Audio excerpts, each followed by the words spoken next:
Usha homeopathy Telugu ఛానల్కు స్వాగతం. ఈరోజు వీడియో సెషన్లో మరొక ఇంపార్టెంట్ టాపిక్ డిస్కస్ చేద్దామండి. అదే గులియన్-బెయిర్ సిండ్రోమ్. ఈ గులియన్-బెయిర్ సిండ్రోమ్ని ప్రివెంట్ చేయడానికి, క్యూర్ చేయడానికి హోమియోపతిలో ఏదైనా మందులు ఉన్నాయా అని చెప్పి వాట్సాప్లో మనకు ఫ్రీక్వెంట్గా రిక్వెస్ట్లు వస్తున్నాయి. అందుకని ఈరోజు ఈ వీడియో సెషన్లో గులియన్-బెయిర్ సిండ్రోమ్ని ఏ విధంగా ప్రివెంట్ చేయవచ్చు, హోమియోపతి మందులతో మనం పూర్తిగా క్యూర్ చేయవచ్చా, పూర్తిగా ప్రివెంట్ చేయవచ్చా అనే విషయాన్ని షార్ట్ వీడియో సెషన్లో చర్చిద్దాం. ముందుగా ఈ గులియన్-బెయిర్ సిండ్రోమ్ గురించి తెలుసుకోవాలంటే ఇది ఒక ఆటో ఇమ్యూన్ డిజార్డర్ అండి. ఆటో ఇమ్యూన్ డిజార్డర్ అంటే మన యొక్క శరీర రోగ నిరోధక వ్యవస్థ ఉంటుంది చూసారా, ఆటో ఇమ్యూన్ వ్యవస్థ మన శరీర కణాలని అది ఫారిన్ బాడీస్ అనుకుంటుంది. అది తన యొక్క శరీర కణజాలం కాదనుకుని దాన్ని అటాక్ ఇవ్వడం మొదలుపెడుతుంది. ఈ బ్యాక్టీరియా లేదంటే వైరస్ వచ్చినప్పుడు వాటిని చంపాల్సినటువంటి రోగనిరోధక వ్యవస్థ మన శరీర కణజాలాలనే ఒక బ్యాక్టీరియా లేదంటే ఒక వైరస్ ఏదో ఫారిన్ బాడీ అనుకుని దాన్ని చంపడానికి అది సిద్ధమైపోతుంది, దాన్ని కిల్ చేస్తుంది. ఇట్లా ఈ విధమైనటువంటి చర్యనే మనం ఆటో ఇమ్యూనిటీ అంటాం, ఆటో ఇమ్యూన్ డిజార్డర్ అంటాం. మరి ఇది ఎక్కువగా ఎలాంటి వాళ్ళలో ఎక్కువగా ఇలా జరుగుతుందంటే ఫ్రీక్వెంట్గా రీసెంట్గా మనకు ఈ బ్యాక్టీరియా కానీ లేదంటే వైరస్ ఇన్ఫెక్షన్ ఏదైనా వచ్చినా లేదంటే రీసెంట్గా వ్యాక్సినేషన్ వేసుకున్నా కూడా మనకు ఇలాంటి ఆటో ఇమ్యూన్ డిజార్డర్స్ అనేది ప్రెసిపిటేట్ అయ్యేటటువంటి అవకాశం ఉంటుందండి. ఎక్కువగా మనకి చూడండి, మీరు గూగుల్లో కూడా చూడండి, వ్యాక్సినేషన్ వల్ల రీసెంట్గా వ్యాక్సినేషన్ జరిగితే మీకు ఈ గులియన్-బెయిర్ సిండ్రోమ్ లాంటి ఆటో ఇమ్యూన్ డిజార్డర్స్ అనేది ప్రెసిపిటేట్ అవుతాయి అనేది ఒక సైంటిఫిక్ రీసెర్చ్ అండి మనకిది. తర్వాత ఈ బ్యాక్టీరియా వైరస్ మనకు ఫ్రీక్వెంట్గా ఎవరిలో అయితే ఇన్ఫెక్షన్కి గురవుతూ ఉంటారో అలాంటి వాళ్ళు మనం అన్రిలేటెడ్ మెడిసిన్స్ ఇచ్చామనుకోండి. ఇప్పుడు బ్యాక్టీరియా అనేది వైరస్ అనేది మన శరీరంలోనికి ప్రవేశించినప్పుడు మన యొక్క రోగ నిరోధక వ్యవస్థ వాటిని చంపడానికి దానికి ఒక ప్రత్యేకమైనటువంటి వ్యవస్థ ఉంటుంది. దాన్ని చంపడానికి దానికి ఒక ప్రాసెస్ ఉంటుంది. మన శరీరం ఒక డాక్టర్ లాగా బిహేవ్ చేస్తుంది ఇట్ సెల్ఫ్. మనం ఎప్పుడైతే అన్రిలేటెడ్ మెడిసిన్స్ ఇచ్చి మన యొక్క రోగ నిరోధక వ్యవస్థ అది చేసే పనికి మనం ఎప్పుడైతే అడ్డొచ్చామో అది ఇరిటేట్ అవుతుంది. ఇరిటేట్ అయ్యి దాని యొక్క అండర్స్టాండింగ్ అనేది మారిపోతుంది. అండర్స్టాండింగ్ మారి మన శరీర కణజాలాలనే అది బ్యాక్టీరియా లేదంటే వైరస్ అనుకుంటుంది. వైరస్ అనుకుని దాన్ని చంపడం మొదలెడుతుంది. అందువల్ల మన శరీరంలో రోగనిరోధక వ్యవస్థ అది పనిచేస్తూ ఉన్నప్పుడు, యాక్టివ్గా ఉన్నప్పుడు మనం వేరే మెడిసిన్స్ ఇచ్చి, మనం కెమికల్స్ ఇచ్చి, అన్వాంటెడ్ మెడిసిన్స్ ఇచ్చి దాన్ని ఎప్పుడు కూడా మనం ఇరిటేట్ చేయకూడదండి.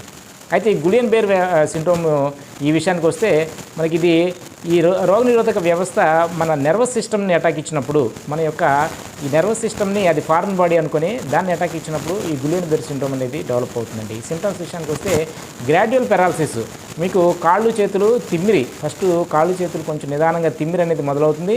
వెంటనే విత్ ఇన్ అవర్స్లో లేదంటే విత్ ఇన్ డేస్లోనే మీకు పెరాలసిస్ అనేది డెవలప్ అయిపోతుంది. గ్రాడ్యువల్ అసెండింగ్ పెరాలసిస్ డెవలప్ అవుతుంది. అంటే కింద ఉన్నటువంటి పార్ట్స్ ముందుగా ఎఫెక్ట్ అయ్యి గ్రాడ్యువల్గా అప్పర్ పార్ట్కి ఈ పెరాలసిస్ అనేది స్ప్రెడ్ అవుతుందండి.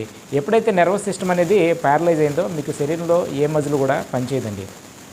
మీకు కాళ్ళు చేతులు పనిచేయకపోతే ఆ పర్సన్ నడవలేడు, బెడ్ మీద ఉంటాడు, బెడ్ రిడన్ అయిపోతాడు. విత్ ఇన్ అవర్స్లో ఆ పేషెంట్ తిమ్మిరెక్కినటువంటి విత్ ఇన్ అవర్స్లో బెడ్ రిడన్ అయిపోవడం అనేది జరుగుతుందండి.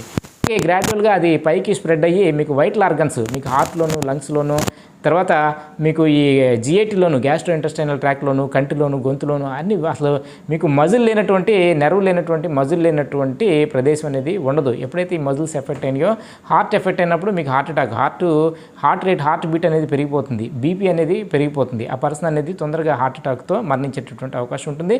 తర్వాత మీకు లంగ్స్ ఎప్పుడైతే ఎఫెక్ట్ అయినాయో మీకు బ్రీతింగ్ తీసుకోవడం అనేది ప్రాబ్లం అయిపోతుంది. అలాగే గొంతు ఎఫెక్ట్ అయినప్పుడు మనకు ఈ మింగటం అనేది కష్టమైపోతుందండి. అట్లా మీకు శరీరంలో ఈ కణజాలం అంతా కూడా బిగుసిపోతుంది.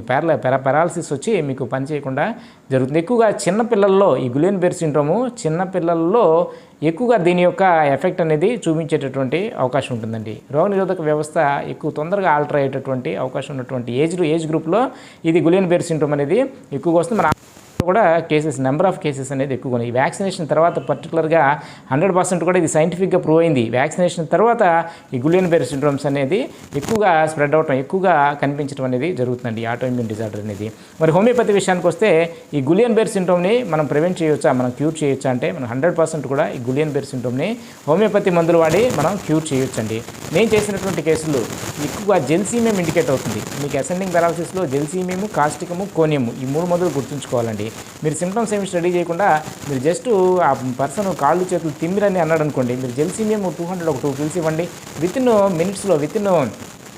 ఇన్ మినిట్స్లోనే విత్ ఇన్ అవర్స్లోనే మీకు ఆ సింటమ్స్ అనేది తగ్గిపోతాయండి. జెల్సీమియం ఇచ్చినా కూడా తగ్గలేదు అనుకోండి, మీకు 1 or 2 hours వెయిట్ చేసి తర్వాత కాస్టికం ఇవ్వండి. కాస్టికం 200 తీసుకొని ఒక 2 పిల్స్ ఇవ్వండి. ఇంతకుముందు జెల్సీమియం కూడా 200 2 పిల్సే. ఇచ్చినా తగ్గకపోతే కాస్టికం ఇచ్చి ఒక 2-3 అవర్స్ చూడండి, అప్పటికి తగ్గలేదు, ఒక పూట చూడండి, అప్పటికి తగ్గలేదు అనుకోండి, మీరు కోనియం 200 తీసుకుని ఒక 2 పిల్స్ ఇవ్వండి. ఆ సిమ్టమ్స్ అనేది 100% కూడా తగ్గుతాయండి. ఈ 3 మందులు దాటాల్సినటువంటి అవసరం లేదు.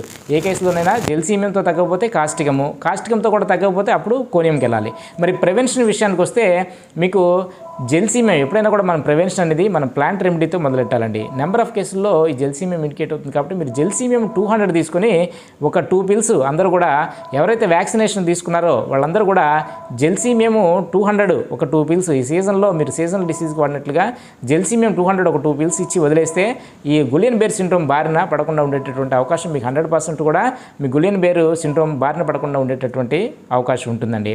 అయితే ఈ ఫ్రీక్వెంట్గా ఈ జెల్సీమియం ఇచ్చిన వస్తుంది అనే అనుమానం ఉంటే కనుక మీరు కాస్టికము జెల్సీమియం 200 ఇచ్చినటువంటి ఒక 1 week gelsemium is somewhat deep acting, దాని యాక్షన్ నియర్లీ 20 days ఉంటుంది. కాబట్టి జెల్సీమియము 200 ఇచ్చిన తర్వాత ఒక 10 days తర్వాత కాస్టికం 200 ఒక 2 పిల్స్ ఇచ్చి వదిలేస్తే మరలా సిమ్టమ్స్ అనేది రిపీట్ అవ్వకుండా 100% కూడా మీకు ప్రివెన్షన్ అనేది లభించేటటువంటి అవకాశం ఉంటుందండి. మరి ఈరోజు ఈ వీడియో సెషన్లో గులియన్ బేర్ సిండ్రోమ్ని హోమియోపతి మందులతో మనం ప్రివెంట్ చేయవచ్చా, క్యూర్ చేయవచ్చా అనేటువంటి విషయాన్ని షార్ట్ వీడియో సెషన్లో కొంతవరకు చర్చించామనుకుంటున్నాను.